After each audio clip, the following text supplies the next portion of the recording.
Bismillahirrahmanirrahim. I am Rabia and my topic of discussion is localized bonding. दो topic हैं, बहुत easy से हैं.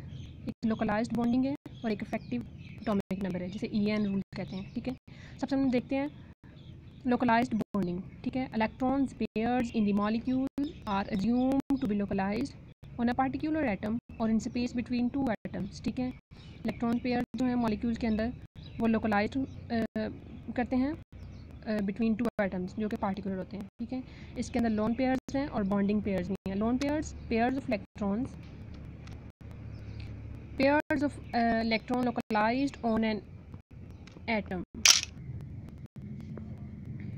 ठीक है, हम देखें लोकलाइज इलेक्ट्रॉन मॉडल है जो हमें बताता है कि जो मॉलिक्यूल है उसके अंदर एटम्स होते हैं वो अपने आउटर मोस्ट जो शेल में इलेक्ट्रॉन होते हैं उनको शेयर करते हैं और बॉन्डेड एटम बना देते हैं. ठीक है, आगे है लोकलाइज बॉन्डिंग मॉडल. उसकी 3 पार्ट्स हैं, 3 तरह की थ्योरीज हैं जिसको एक्सप्लेन करती हैं. नंबर 1 है लिविस थ्योरी. ठीक है, उसके अंदर क्या होता है जो वैलेंस इलेक्ट्रॉन्स हैं वो जो उसके अंदर पार्ट कर रहे हैं उनकी अरेंजमेंट को देखते हैं. ठीक है, description of valence electron arrangement in molecule using Lewis structure. ठीक है, इसके अंदर हमें उसकी अरेंजमेंट बताता है. उसके बाद आ जाता है वेस्पर थ्योरी. इसमें क्या होता है कि जो मॉलिक्यूल्स हैं जिसके अंदर valence shell electron pair use हो रहे हैं उसकी ज्योमेट्री बताता है. ठीक है, valence shell electron pair repulsion theory जो है वो मॉलिक्यूल्स की ज्योमेट्री को बताता है. ठीक है, उसके बाद आ जाती हैं VBT थ्योरी. वो हमें क्या बताती है कि जो एटॉमिक ऑर्बिटल्स उसके अंदर यूज़ हुए हैं उनकी टाइप्स क्या हैं, वो किस तरह की हैं. ठीक है, यहाँ हम एग्जांपल देख लेते हैं. We are having hydrogen and hydrogen molecule in hydrogen bonding. ठीक है, एक इलेक्ट्रॉन इसके आउटर शेल में है और एक इसकी आउटर मोस्ट शेल में इलेक्ट्रॉन है. ठीक है, दोनों जो क्या करेंगे वो दोनों शेयर कर लेंगे अपने इलेक्ट्रॉन को और ऑक्टेट को कंप्लीट करेंगे. इसका मतलब कि एक न्यूक्लियस इसका है जो होल्ड कर है और एक न्यूक्लियस इसका है जो होल्ड कर है. दोनों जब बॉन्डिंग करेंगे तो यहाँ इलेक्ट्रॉन क्लाउड प्रोड्यूस होगा. वो जो इलेक्ट्रॉन क्लाउड है वो यहाँ फिक्स होगा, वो मूव नहीं करेगा. ठीक है, एक और एग्जांपल है. यहाँ इथेन का मॉलिक्यूल है. हम देख रहे हैं कि जो इथेन का मॉलिक्यूल है वो डबल बॉन्ड के ज़रिए जुड़ा हुआ है. ठीक है, तो यहाँ रेजोनेंस शो नहीं होगी. ये क्या कहलाएगा, sigma and pi localized bond. ठीक है, इसकी प्रॉपर्टीज में क्या जाता है फिक्स वाला पॉइंट हमने समझ लिया कि किस तरह फिक्स होता है. ये मूव नहीं करता है इलेक्ट्रॉन क्लाउड दोनों के दरमियान, दोनों जो एटम की न्यूक्लियाई हैं दोनों के दरमियान होल्ड रहेगी. ठीक है, ये मूव नहीं करेगी.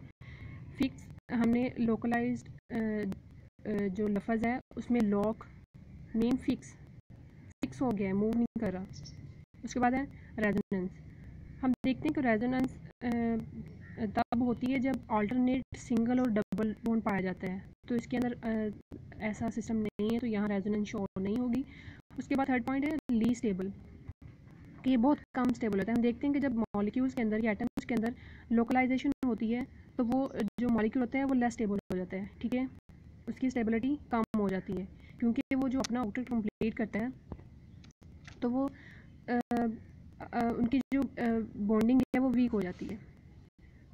कहते हैं कि जो तमाम जो सिग्मा बॉन्ड्स हैं वो लोकलाइज्ड बॉन्ड होते हैं, लेकिन जो पाई बॉन्ड्स होते हैं वो मे और मे नॉट भी लोकलाइज्ड बॉन्ड. ठीक है, जो उनके दरमियान इलेक्ट्रॉनिक चार्ज है वो डिस्ट्रीब्यूटेड नहीं होता है एटम्स और मॉलिक्यूल्स के अंदर. यहाँ देखें एक स्ट्रक्चर बनाया गया है. ये एक हाइड्रोजन का मॉलिक्यूल है, एक ही हाइड्रोजन का वो एटम है. ठीक है, ये हाइड्रोजन मॉलिक्यूल है. इसके अंदर एक वो सेम स्पिन होती हैं, लेकिन क्योंकि वो नेगेटिवली चार्ज होते हैं तो वो दूसरे को अट्रैक्ट नहीं कर रहे होते हैं तो वो एक इलेक्ट्रॉन पेयर बॉन्ड बना देते हैं. ठीक है, अपने आउटर मोस्ट शेल इलेक्ट्रॉन्स को शेयर करेंगे तो फिर वो एक मॉलिक्यूल बन जाएगा. हमने कहा कि जो लोकलाइज्ड बॉन्ड पेयर होता है वो सिर्फ 2 एटम्स के दरमियान ट्रैवल करता है. It doesn't move to another. ठीक है, और जब ओवरलैपिंग होती है एटॉमिक ऑर्बिटल्स की तो सिग्मा और पाई बॉन्ड्स बनते हैं, वी ऑल नो. ठीक है, नेक्स्ट टॉपिक है इफेक्टिव एटॉमिक नंबर. ठीक है, जिसे EN रूल भी कहते हैं. It represents the total number of electrons surrounding the nucleus of a metal atom in a metal complex. Metal complex के अंदर मेटल एटम में कितने टोटली इलेक्ट्रॉन्स ने सराउंड किया हुआ है, वो ये एन रूल है, ठीक है। इसका एक जनरल फार्मूला होता है, ठीक है, E N is equal to G minus O N plus 2 CN, ठीक है। जी जो रिप्रेजेंट कर रहा है एटॉमिक नंबर को सेंट्रल मेटल एटम के, जो ओ एन है वो ऑक्सीडेशन नंबर है, ठीक है, सेंट्रल मेटल एटम के। CN क्या है, कोऑर्डिनेशन नंबर है। एक स्टेबल कॉम्प्लेक्स तब बनेगा जब वो नोबल गैसेस को अप्रोच करेगा। नोबल गैसेस क्या होती हैं, स्टेबल होती हैं। जो ये थ्योरी थी इफेक्टिव एटॉमिक नंबर, ये सबसे पहले प्रेजेंट की गई थी कि ये जो कॉम्प्लेक्स हैं, कॉम्प्लेक्स कंपाउंड फॉर्म क्यों होते हैं। इसके लिए हम देखते हैं कि ये डी ब्लॉक एलिमेंट्स हैं। डी ब्लॉक एलिमेंट्स को हम ट्रांजिशन एलिमेंट्स भी कहते हैं, ठीक है। ये कहाँ से स्टार्ट होते हैं, सबसे पहले जाता है स्कैंडियम, फिर टाइटेनियम, वैनेडियम, क्रोमियम, मैंगनीज, फैफी आ जाता है, कोबाल्ट, निकल आ जाता है, कपर और जिंक, ठीक है। अब बताएं कि जो स्कैंडियम है वो कहाँ से स्टार्ट होता है, कहाँ पे है, इसका इसके अंदर कितने इलेक्ट्रॉन्स हैं, 21, और जिंक के अंदर कितने हैं, 30। इस तरह 22, 23, ऐसे 26, 27, ठीक है।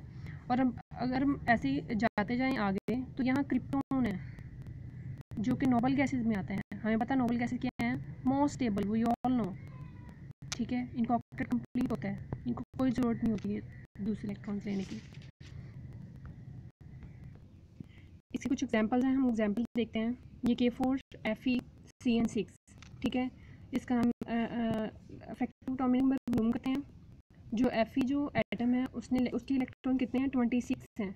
इसका ऑक्सीडेशन स्टेट क्या है, +2 में है। इसका मतलब कि इसके अंदर -2 इलेक्ट्रॉन, तो इसका मतलब 24 इलेक्ट्रॉन्स है इसके अंदर।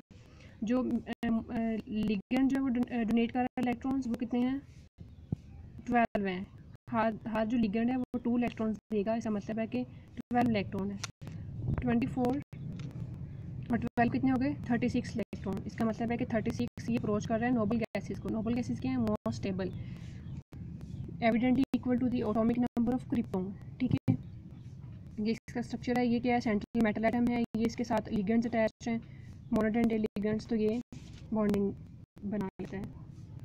इसी तरह है Fe कोबाल्ट, ठीक है। ये जो कोबाल्ट है वो मोनोडेंटेड लिगेंड है, ये क्या है, सेंट्रल मेटल एटम है। Fe के कितने इसके पास कितने इलेक्ट्रॉन है, 26। इसका मतलब है कि इसने 36 तक जाना है। इसको 30, ये भी चाहता है कि इसके पास 36 इलेक्ट्रॉन हो, तो इसको कितने इलेक्ट्रॉन चाहिए, 10 इलेक्ट्रॉन, जो कि कहाँ से मिलेंगे, 6 मोनोडेंटेड लिगेंड से मिलेंगे, ठीक है। ये 2 देंगे, हर लिगेंड तो 2 देगा, तो वो 26 और 12 कितने हो जाए, 10 कितने हो जाएंगे, 36। इसका मतलब है कि ये अप्रोच कर रहा है नोबल गैसेस को, क्रिप्टोन को अप्रोच कर रहा है, ठीक है। ये थ्योरी इस तरह की है कि इसमें कुछ ऐसे कॉम्प्लेक्स भी हैं जो कि इसको नहीं करते हैं अप्रोच, जैसे कि K3Fe CN6 है, ठीक है। Fe का हम देख लेते हैं कि ये +3 K3 से आ जाएगा। ये जो Fe ये X है -6 इज इक्वल टू 0, ठीक है। ये क्या आ जाएगा, -3 + X, तो X इज इक्वल टू +3। इसका मतलब है कि जो ऑक्सीडेशन स्टेट है Fe की वो +3 है। 26 से 3 चले गए तो कितने रह गए, 23, ठीक है। 23 इलेक्ट्रॉन के साथ जब ये 6 लिगेंड लगेंगे तो ये कितने इलेक्ट्रॉन देंगे, 12, 23 और 12 कितने हो गए, 35। इसका मतलब है कि ये 36 क्रिप्टॉन को अप्रोच नहीं कर रहा है, इसके पास लेस है, तो ये फॉलो नहीं कर रहा है ये रूल को, ठीक है। Thank you.